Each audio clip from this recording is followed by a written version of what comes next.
Hey everyone, thank you for stopping by Living To Do's review of Married at First Sight, Season 17, Episode 13, called Exploring Intimacy at an Altitude.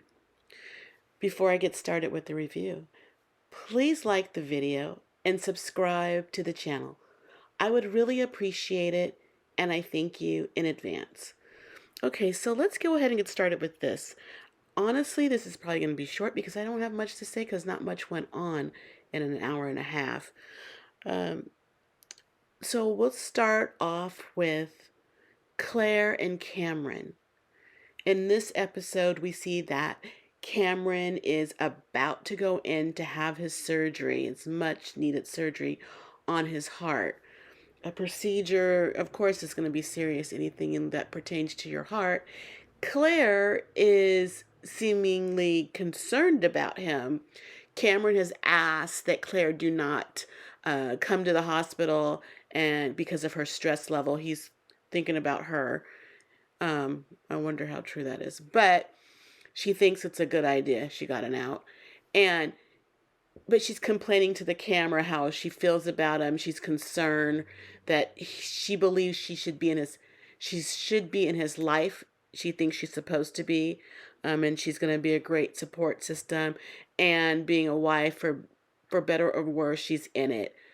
Um, so she says she really cares about Cameron. I guess sometimes like a tragedy or something like this can make you reevaluate your feelings and maybe bring you closer to someone you didn't think you'd be close to.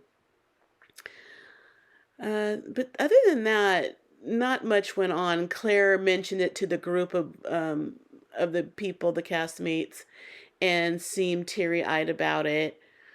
She really seemed like she had a heart. I can't tell that she's faking. Maybe she does. Um, he is a good person and she knows that, and he doesn't deserve this. But she is not by his side. From what she says, that was per his request. Also, the group was asked by Michael to attend his wedding. So that's a first that castmates attend another castmate's wedding. So that's going to be interesting. So hopefully that will be next week, his marriage to Chloe. And that was all there really is to say about Chloe and Michael. So let's go on to Emily and Brennan. They start off this episode with a weak apology from Brennan on how he acted at the hot tub the previous week. He's feeling better now. Brennan, in this episode, they write letters to themselves. Well, this couple did anyway. Not much happened there. We learned that Brennan had a mentor. His friend's father was his mentor, especially regarding real estate when he was at a young age of 13. He seemed to have older friends at a young age, and he was just, like, I guess he said he was kind of career driven. He loved being in this man's presence, learning from him. And I just thought, I wonder how his relationship is with his own father. They don't seem close. You're seeking the friendship, the mentorship of another man, a childhood friend's father. When you have a father, I don't know what their relationship was like. But based on this, I just don't think them as being close father and son relationship.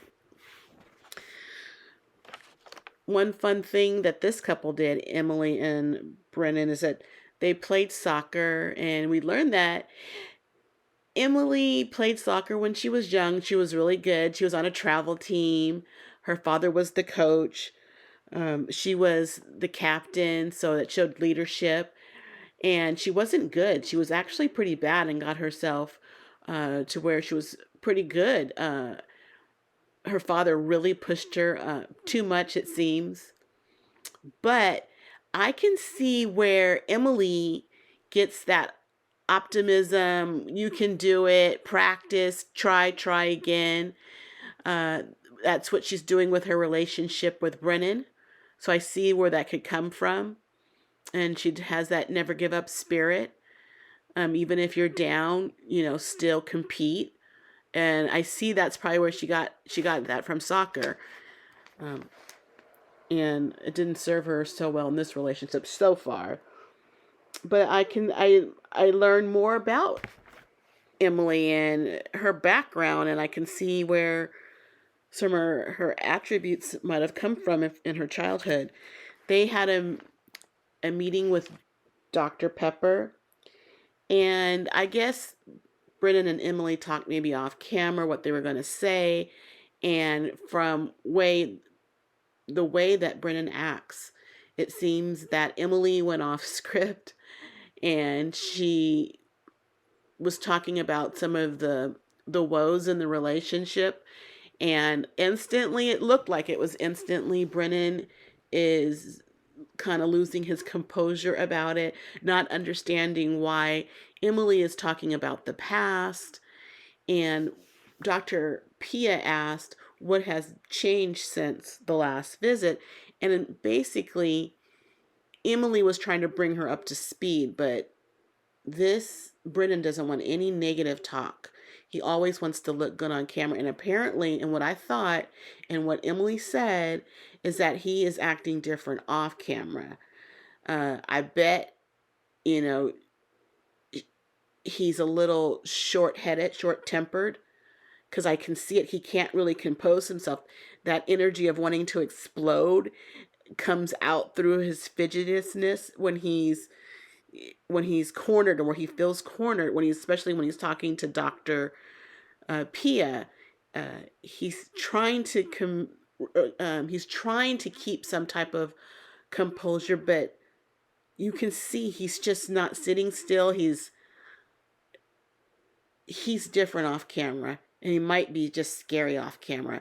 And Emily can talk freely while she has the cameras on and a doctor presence. Uh, I think she wasn't trying to defy Brennan, but she was trying to be honest, and she's trying to have a healthy relationship as well. And she feels that she can't speak freely when she's around Brennan, of course, because it's like walking on eggshells, and we see that. Uh, but she's still trying. She's really trying. I don't know what she sees in him. I know she's, spends more time with him. But is it worth it? Is it worth it? I don't know. He just gets very annoyed very quickly. In his efforts, he seems like he's trying to control Emily. And this is what I've thought in the past too. She can only say certain things at certain times, or I might act a certain way that might be unpleasant. That's a control. That's how you control people. You're teaching them how you want them to act. He's not compromising in any way. He's not even checking on her temperature and how she may feel about things. He's very hot-headed. It's all about him. He's very selfish. He wants what he wants, apparently, and he doesn't care what the next person wants, which is Emily. I don't know, red flags all over the place with this guy, just red flags. But that is all I think I have to say about these two. So let's go on to the last couple. Okay, the last couple, would you believe, is Becca and Austin? Becca and Austin are the last couple this week because Austin really put a period to this episode. So let's go ahead and talk about them. We see Becca and Austin, they're talking, and Becca is pushing her sex talk to her underachieving husband, Austin. It seems like she's talking about sex a lot. I'm not sure that he's comfortable with it. He's not really actively engaging with her, and definitely not as much as her. She just loves talking about it, and I guess she's just so, she feels the relationship is just not moving at a pace that she's used to. But so she's, I guess, keeps putting it in the atmosphere. So she keeps talking about it. And they had a visit with from Dr. Pia. And Austin tells Dr. Pia that he feels pressure. Actually, I think it was Dr. Pia who kind of like suggested that maybe he was feeling pressure, and he agreed. He is feeling pressure. And I'm thinking he's feeling pressure about performing sexually. Maybe because of all the sex talk that Becca does.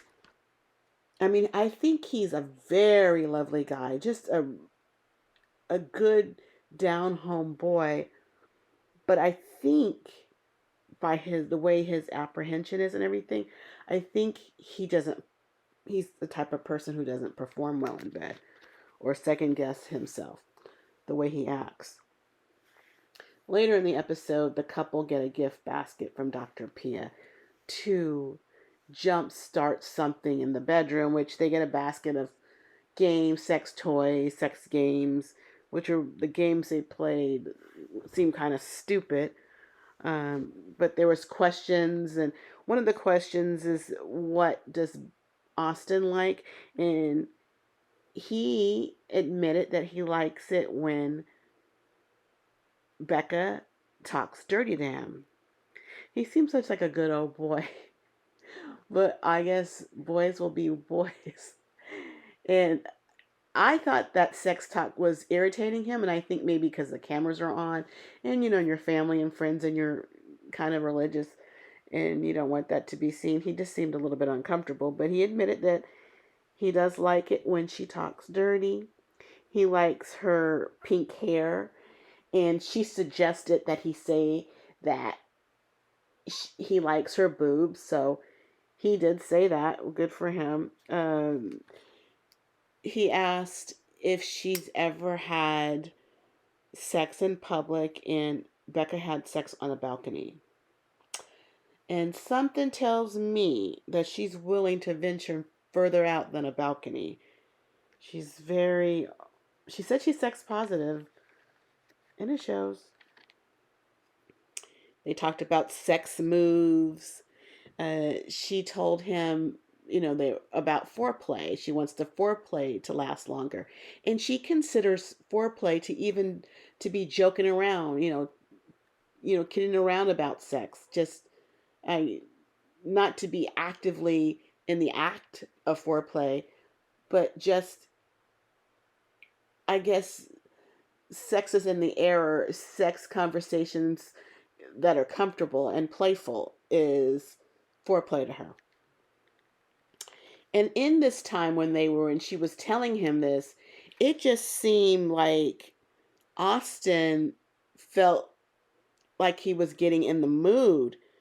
He must have felt that little red rocket ready to launch, and he starts kissing her. And you know what? He, to me, always looked boyish. But in this moment, while he's kissing her, he looked manlier, which was sexier. He was kissing her very sensually, and I just saw a different side of him. So he got up and closed the door to the cameras, and that's how the episode ended. So go Austin! I'm happy for him, and it came on naturally, and hopefully this will, I don't know, keep them in a happy place, I guess. Before I go, I just want to congratulate my favorite couple, Woody and Amani, on the birth of their second child. Congratulations to them. What a beautiful family. But that is it for now. This episode wasn't all that, but Austin, he ended it well. But please like the video and subscribe to the channel. I would really appreciate it, and I thank you in advance. And visit my channel where I have other videos on hotel room tours, uh, food reviews, and other TV shows. But that is it for now. I gotta go because I got living to do. Bye.